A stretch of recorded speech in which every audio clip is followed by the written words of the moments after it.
The host wanted to turn Stallone into an example. Instead, he became the perfect illustration of why people have lost trust in mainstream media. The studio lights were glaring almost too bright, the kind that made people sweat even if they weren't nervous. But Sylvester Stallone wasn't nervous.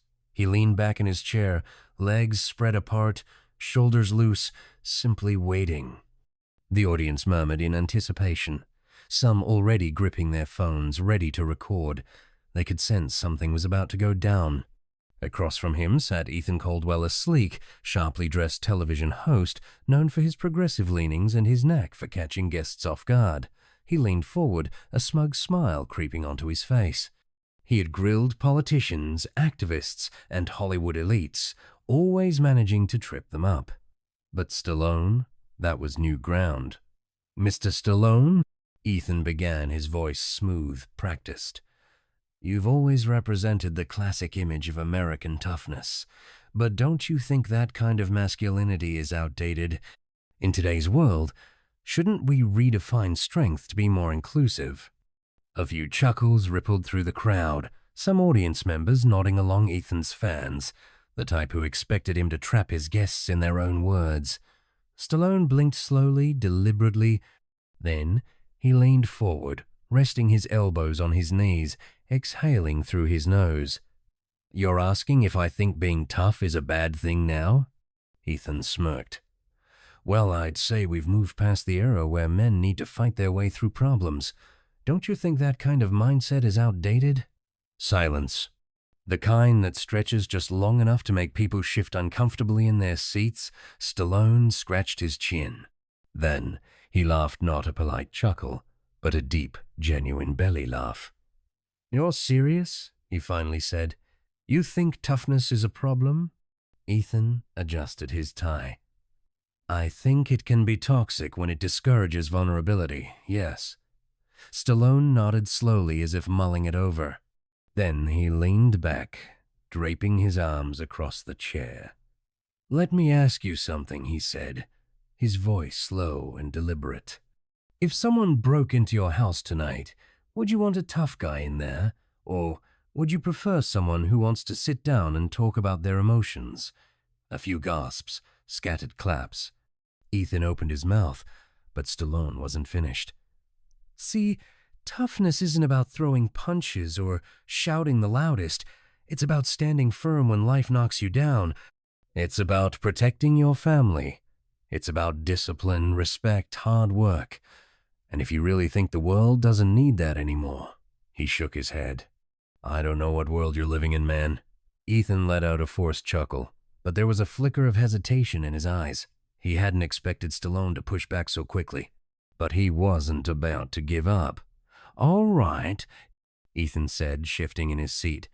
"But don't you think Hollywood and, let's be honest, your own movies shave glorified violence as the only way to solve problems?" Stallone didn't miss a beat. "Hollywood glorifies a lot of things. You ever see a movie where a guy saves the world by filling out paperwork?" Laughter this time real. Even some of Ethan's crew cracked a smile. But Ethan wasn't done. He had more cards to play. And Stallone? He was just getting started. Ethan straightened up, flipping through his stack of notes, searching for the right counter. He was good at this, controlling the pace, leading his guests down a path where they had no choice but to stumble. But Stallone wasn't following the script. "Let's talk about influence," Ethan said, glancing at his notes. "You've built your career playing tough? No, nonsense characters guys who solve problems with their fists, with guns, with sheer force. Do you ever think about the message that sends? I mean, don't you feel a responsibility to promote, let's say, a more progressive kind of hero?" The way he emphasized progressive, just enough to let the audience know exactly where he was going with this, made Stallone smirk. He sat up, rolling his shoulders like a boxer warming up. "First of all," Stallone said, his voice steady, "I make movies. Movies aren't real. You know that, right?" He raised an eyebrow. "Last time I checked, I never actually went 15 rounds with Apollo Creed. Never took down an entire army with just a red bandana and a knife. Never ran up those Philly steps and magically solved people's problems. A few chuckles from the audience. Ethan didn't waver. "Sure," he said, "but movies shape culture. Kids grow up watching Rambo and Rocky. Don't you think we should be giving them heroes who solve problems without violence?" Stallone exhaled through his nose. "Man, you ever actually watch Rocky?" He shook his head. "That whole movie was about getting back up when life knocks you down. It wasn't about beating people up, it was about heart, about perseverance." "And Rambo?" He shrugged. "That guy just wanted to be left alone. If people had just let him walk through town and mind his business, none of it would have happened." This time the applause was louder. Ethan's jaw tightened. He knew this wasn't going as planned, so he leaned forward, lowering his voice, making it more personal. "Okay, fair enough," he said. "But let's talk about the real world. Let's talk about America today. Right now we're at a point where people are questioning what it even means to be a man, what it means to be tough. And some might say that your version of toughness, the old school, never show weakness, kind is part of the problem, that it causes more division than unity. What do you say to that?" Stallone let the question linger. He tapped his fingers against the armrest, his eyes locked on Ethan. "You ever meet a firefighter?" Ethan blinked. "Excuse me?" "A firefighter. A cop. A guy in the military.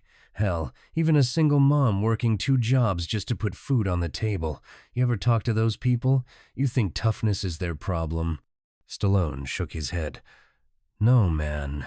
Their toughness is what keeps the world running. The problem isn't toughness. The problem is people acting like strength is a bad thing, like it's dangerous. Weakness isn't a virtue, pal. Strength, with control, that's what keeps people safe." Somewhere in the back, a low whistle cut through the air. The energy in the room had shifted. Ethan could feel it. He was losing his grip. "But what about—" Stallone lifted a hand not aggressively, just enough to signal that he wasn't done. "You want to know the real problem?" He leaned in. "It's not toughness.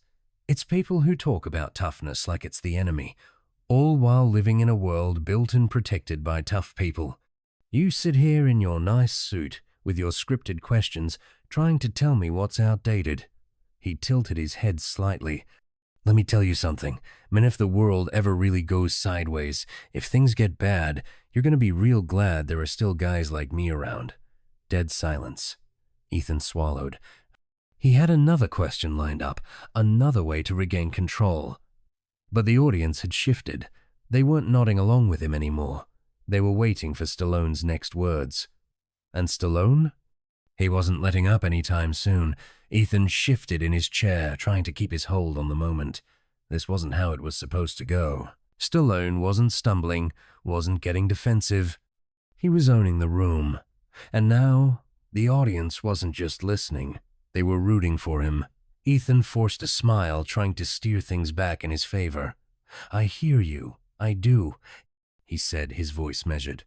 "But let's be honest. There's a difference between being strong and refusing to change. A lot of people would argue that your way of thinking, this old-school mindset, is what's holding society back. Don't you think it's time to move forward?" Stallone exhaled slowly, his gaze steady. He could have cracked a joke, hit back with another sharp one-liner. But instead, his tone shifted calm, almost reflective. "You ever seen a building being torn down?" he asked. Ethan blinked. "What? A demolition? You ever watch one?" The host hesitated. "I mean, yeah, I suppose." Stallone nodded. "Takes what? A few seconds to bring it down? A couple charges, a button press, and boom, it's gone." He clasped his hands together. "But you ever see one being built?" Ethan didn't answer.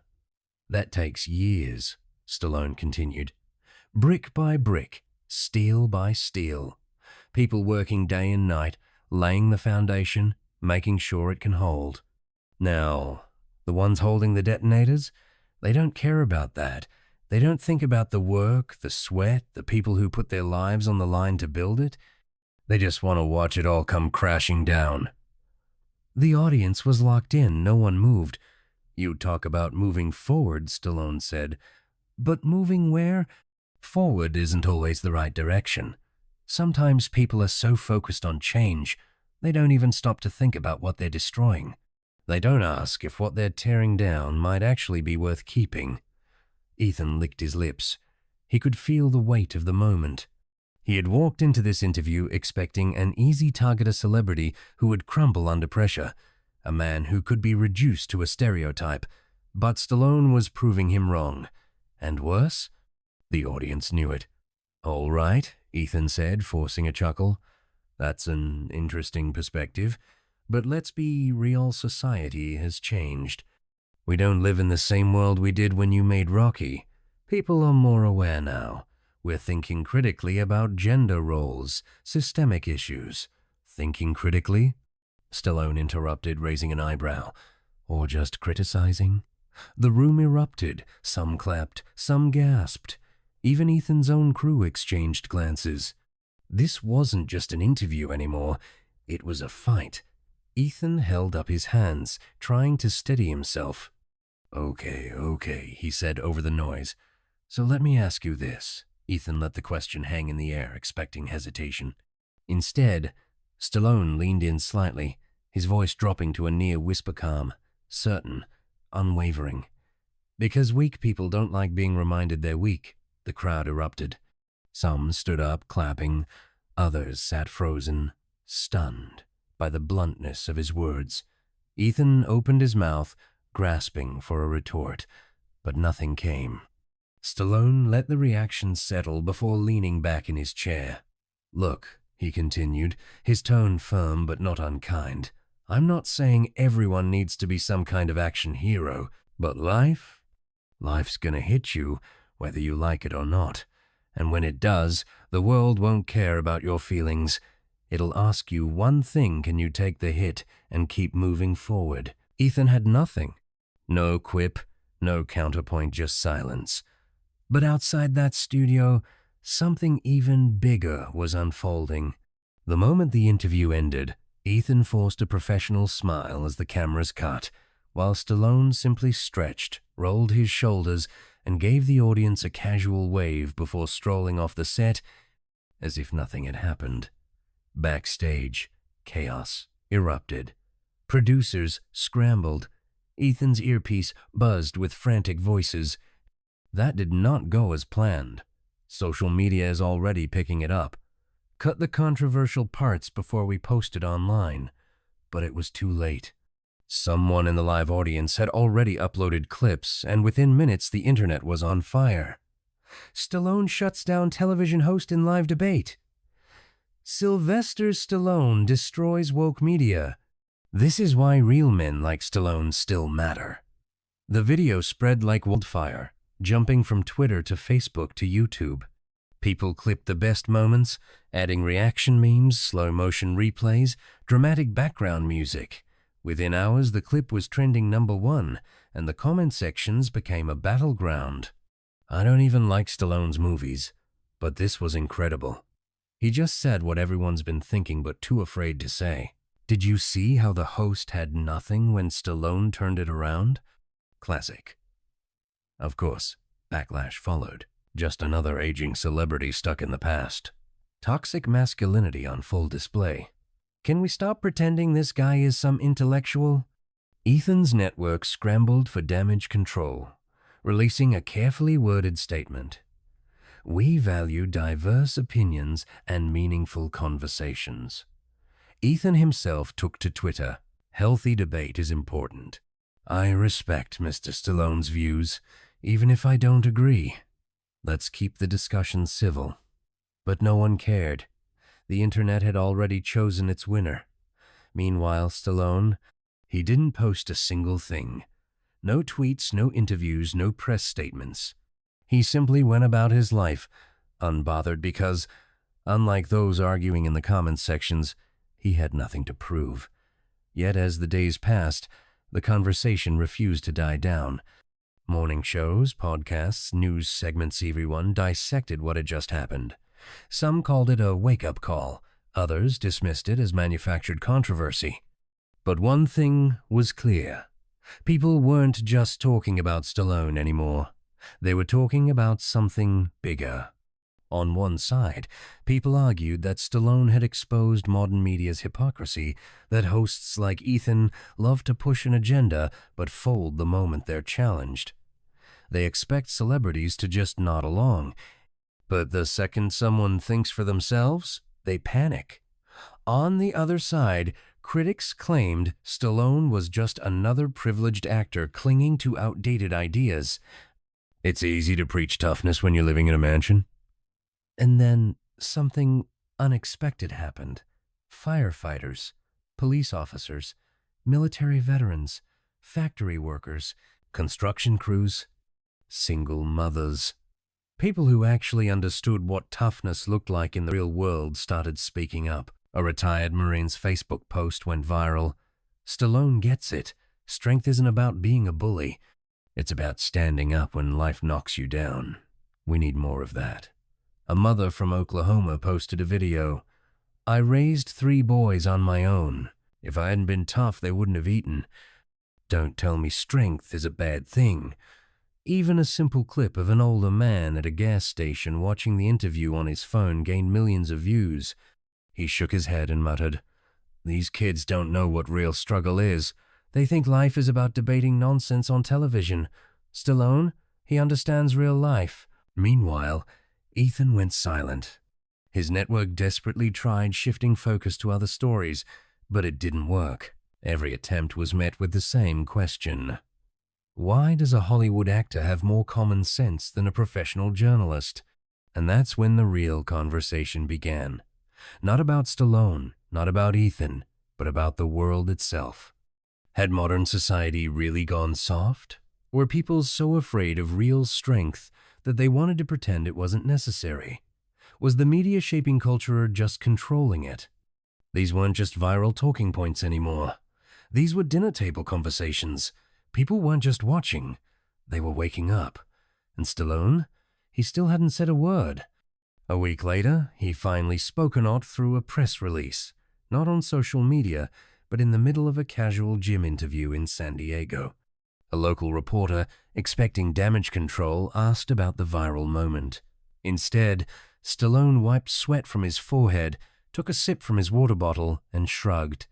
"Look, man, I wasn't trying to prove anything. I was just being honest." The reporter pushed further. "Did you expect the reaction to be this huge?" Stallone chuckled. "I've been around a long time. People always act surprised when someone tells the truth. That's the world we live in now." His response hit harder than any speech. No grandstanding, no victory lap. Just a man who said what he believed and moved on. But the impact? That was still unfolding. Ethan Caldwell's show saw a sharp drop in ratings. His network quietly reassigned him to lower-profile segments. He wasn't canceled, but his momentum was gone. Meanwhile, something unexpected happened. People started rewatching Stallone's old interviews, his speeches, even his movies, seeing them in a new light. Clips of Rocky Balboa's famous monologue resurfaced. "It ain't about how hard you hit. It's about how hard you can get hit and keep moving forward." People weren't just quoting it, they were living it. Young men started showing up at boxing gyms, training harder. Parents started teaching their kids discipline instead of entitlement. Workers stood a little taller, pushing through struggles instead of complaining. Not because Stallone told them to, but because they saw the difference between real strength and performative weakness. Because in the end, this wasn't about an interview. It wasn't about Stallone versus Ethan Caldwell. It was about a world that had forgotten what toughness really meant. And one man who reminded them, if you made it this far, ask yourself, what kind of strength do you value? The kind that folds the moment it's questioned, or the kind that stands firm when it matters most? Because at the end of the day, toughness isn't about muscles. It's about who you are when no one's watching. Like what you read?